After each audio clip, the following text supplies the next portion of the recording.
Hey there everyone, Rick Ucchino here, and I am back once again on the SK Wrestling YouTube channel to break down another edition of Friday Night SmackDown, which saw an impromptu title match, several epic beatdowns, and possibly the biggest moneymaker in WWE history. Let's get right into it, shall we? Here is the good, the bad, and the ugly from this week's Friday Night SmackDown. As always, we will start with the good. It's another SmackDown in the books and another video where I'm talking about how good Roman Reigns is at his job.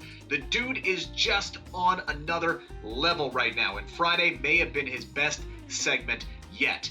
After Kevin Owens laid out Jey Uso, once again, he called Roman down to the ring for a little fisticuffs, and it looked like Roman was going to comply. That's before Paul Heyman got in his ear telling Reigns he didn't need to go down there. And it wasn't long before we found out why that was. When KO went backstage looking for Roman, he ended up on the wrong end of a steel chair attack.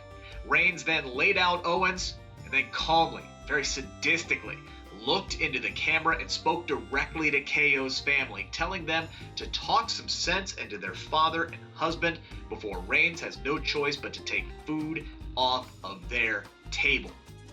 Great lines, perfect tone, perfect delivery.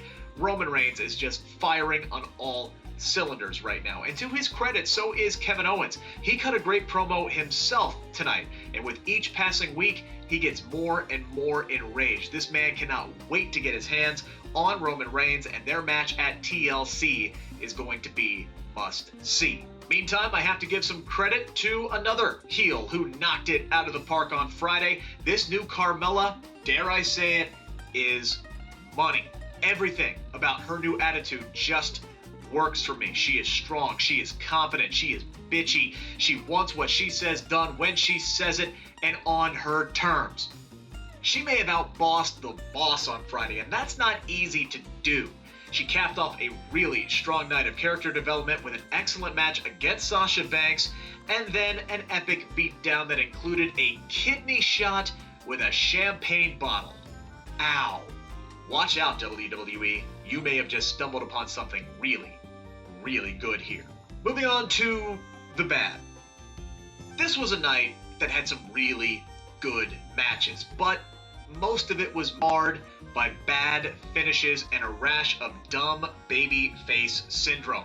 It started with Montez Ford watching Angelo Dawkins get beat up on the outside for what seemed like way too long before Dolph Ziggler knocked him off the top rope, hit a super kick, and got the victory in their one-on-one match. Now, I don't have an issue with the finish in a bubble.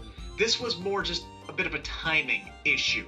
However, Sami Zayn later on would make Big E look really dumb by getting him to chase him underneath the ring and then subsequently get counted out as Sami dove back into the ring in time to pick up the victory.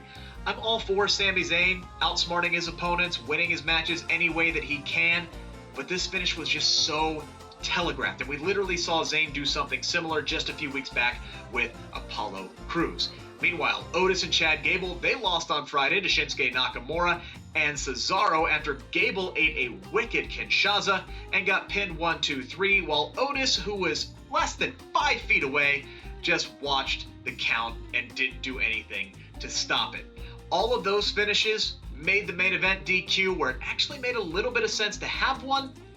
Just overkill by the time that Sasha Banks ignored the referee's 5 count and got herself disqualified against Carmella. Overall, a great night of wrestling. All these matches had some really strong spots, but WWE just relied too much on outside interference and shady tactics. It's like salting your food, right? A little bit goes a long way. Too much, and you ruin your meal. That's what WWE did Friday night. They simply over-salted the food. And lastly, the ugly, and for the second week in a row, I'm talking about a shirt. This time, an ugly white t-shirt with a stick figure Sami Zayn drawn on it by Apollo Crews, and oh, who am I kidding? That shirt's fantastic, right? It's amazing. You all know you agree with me. There were tons of people out on Twitter, follow me at Rick Ucchino, by the way. There were tons of people out there on Twitter who were saying how awesome that shirt was and how they would buy it in a heartbeat, and I am one of a WWE shop. I am pleading with you. Print that money on a shirt, slap it up on your website, put that $24.99 price tag on it, shut up and take my money. I guarantee you will sell out of this thing if you put it up for bid. Just do it. In the words of Dave Bautista, give me what I want.